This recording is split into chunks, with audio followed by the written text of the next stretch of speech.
A researcher in China claims to have created the world's first gene-edited babies, but he didn't publish the results in an academic journal or even provide other scientists with access to the babies. The little data he has revealed suggests that his efforts might not have worked. Instead, his work may have put the baby's health at risk. Scientist He Jian-Ku allegedly used the gene editing tool CRISPR-Cas9 to disable the CCR5 gene in 31 embryos with the goal of making children who were more resistant to HIV. He claims that 2 of the embryos were implanted, resulting in the female babies Lulu and Nana. His work has since been halted by the Chinese government, reports the Associated Press. Other genetics experiments are still waiting to verify his claims, a process that could take 2 different forms. If other scientists had access to the babies, well, then they could sequence their DNA and independently see if this gene is no longer there. Without the babies, though, the results could only be confirmed if he provided his raw sequencing data of the babies and their parents, along with all of his notes about his methods and results, which he hasn't done. The limited data he did reveal at a gene editing conference in Hong Kong this week suggests that the experiment did happen, but maybe not in the way that he intended. There are all kinds of glitches, and the data shows that the babies weren't edited very precisely, says Eric Topol, a geneticist at the Scripps Research Institute. Similarly, CRISPR expert Gitan Burgio, a geneticist at Australia's National University, says that the slides he provided showed very amateur work. I can believe that he did it because it's so bad, he said. Everyone has 2 copies of each gene, 1 from each parent, but Nana had only 1 copy of CCR5 edited.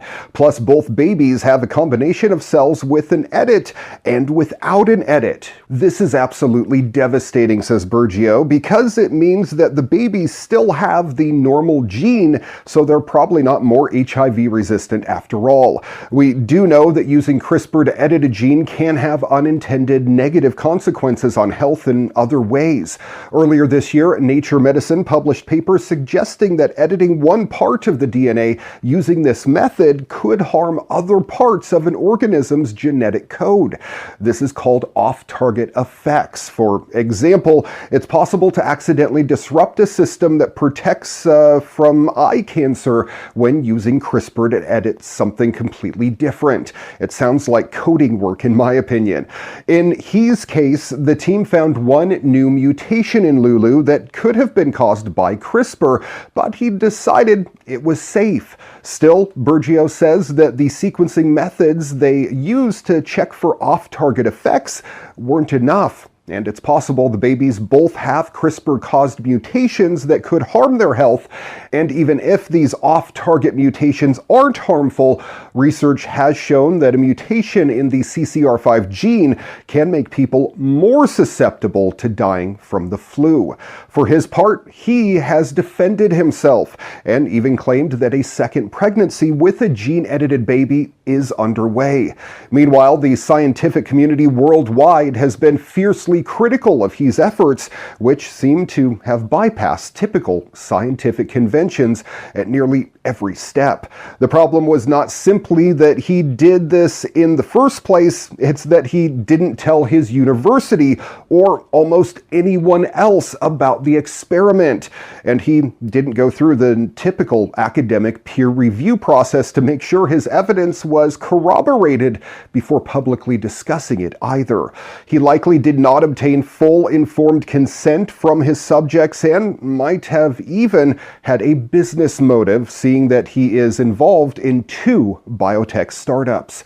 The entire debacle shows why it's important to have scientific and ethical safeguards in place, and it has pushed other geneticists to consider how they would handle this kind of research in the future. At the end of the Hong Kong summit, the organizing committee released a statement concluding that the scientific understanding and technical requirements for clinical practice remain too uncertain and the risks too great to permit clinical trials of germline editing at this time. They also announced plans to set up a rigorous, responsible translational pathway toward such trials. The statement also acknowledges that for Nana and Lulu, rigor and responsibility were absent, calling out He's research for, among other serious flaws, a failure to meet ethical standards for protecting the welfare of research subjects.